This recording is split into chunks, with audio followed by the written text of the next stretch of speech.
श्रीगुरुभ्यो नमः। ॐ स्वस्ति श्रीगणेशाय नमः। ॐ नमो भगवते वासुदेवाय। विगत अध्याय आमे माने श्रवण करथिले कि अर्जुन कर द्वंद्व को दूर करने को जाई भगवान श्रीकृष्ण कहते, हे अर्जुन, प्रकृत ये ज्ञान योग अत्यंत एक गुरुत्वपूर्ण अंग। जदि तुमे यही ज्ञान योग को अध्ययन कर तेबे तुमर सकल पाप यही ज्ञानाग्नि रे दग्धीभूत होइजिब एवं तुमे विशुद्ध होइजिब। तेणु हे भरतवंशी अर्जुन, तुमे विवेक ज्ञान रूपक तरबारी द्वारा हृदय रही निजर अज्ञान जनित संशय छेदन करी समत्व रूपक कर्मयोग स्थित हुआ एवं युद्ध पई ठिया हो जाओ। एहीपरि भावे आमर चतुर्थ अध्यायटी शेष होइतिला। आज आमे पंचम अध्याय जहाँकि कर्म संन्यास योग अथवा भगवत चेतनारे कर्म नाम परिचित, ताहा आज आमे प्रारंभ करिबा। अथ पंचमोऽध्यायः। अर्जुन उवाच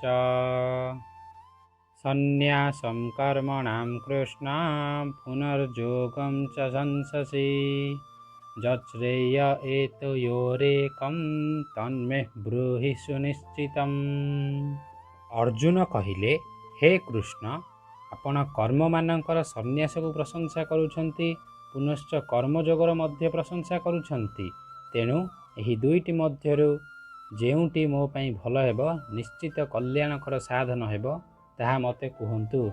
अर्थात अर्जुन कहउछन्ति, प्रथमे आपण मते कर्म त्याग करिबा कथा कहिथिले एवं तत्परे पुणी भक्ति योगरे कर्म करिबाकू कहउछन्ति। ताहाले आपण दया करी मते कहिबे कि ए दुईटी मध्यरु केउठी निश्चित भावे श्रेयस्कर हब।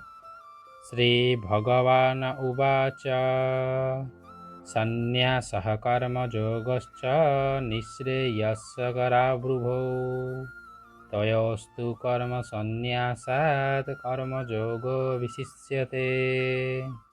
भगवान कहउछन्ति, कर्म त्याग एवं भक्ति योग उभय मुक्ति निमित्त भल, किंतु ए दुईटी मध्यरु कर्म त्याग अपेक्षा भक्ति योगरे कर्म करिबा उत्तम अटे।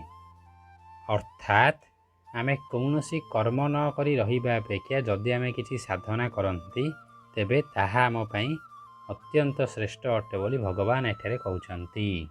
ज्ञेयः स नित्य सन्न्यासी जो न द्वेष्टि न काङ्क्षति निर्द्वन्द्वो हि महाबाहो सुखं बन्धात् प्रमुच्यते। हे अर्जुन, जेउ पुरुष कहा सहित द्वेष करन्ति नाही कि किछि आकांक्षा करन्ति नाही, सेही कर्मयोगी सदा सन्यासी बोला जीवार योग्य अटन्ति। कारण राग द्वेषादि द्वन्द्वरु रहित पुरुष सुखपूर्वक संसार बंधनरु मुक्त होई जान्ति। सांख्य योगै पृथग् बालाः प्रवदन्ति न पंडिताः एकमप्यास्थितः सम्यक् उभयोर्विन्दिते फलम्। उपरोक्त संन्यास और कर्मयोग को मूर्ख लोक पृथक पृथक फलदाता बोली कहन्ति, किंतु पंडित माने ताहा कहन्ति नाही। कारण सही दुईटी मध्यरु कौनसी गोटिकरे भी सम्यक भाव स्थिर होइतिबा पुरुष उभयर फलरूपक परमात्मा को पाई जान्ति। यत् सांख्यै प्रप्यते स्थानं तद् योगैरपि गम्यते एकं सांख्यं च योगं च यः पश्यति स पश्यति। ज्ञान योगी मानक द्वारा जो परम धाम प्राप्त करा जाए, कर्मयोगी मानक द्वारा मध्य सही परम धाम प्राप्त करा जाए।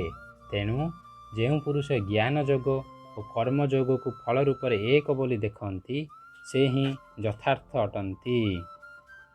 जी आमे एठारे जो 5 गोटी श्लोक श्रवण कले से भगवान अर्जुन को कहते, हे अर्जुन, कर्म त्याग करने अपेक्षा कर्मयोग रे कर्म करने अत्यंत श्रेयस्कर अटे।